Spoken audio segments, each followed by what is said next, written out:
Tony, tell us something about your collection and its origins. Well, basically what had happened, I used to work at Ford. I used to work for Ford Motor Company, or Linus Motors them days, as a motor mechanic, and I thought one day I'd like to keep some of these cars that I've got around me now, so I can turn around and put a collection together over a number of years. So I thought I'll start collecting them. So basically I started about 25 years ago, putting a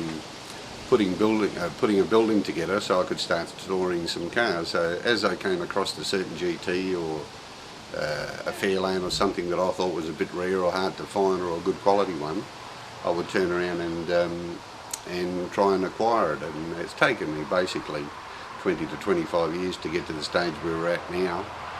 And now we've run out of room, so I've got to put another building alongside this one to further enhance the collection.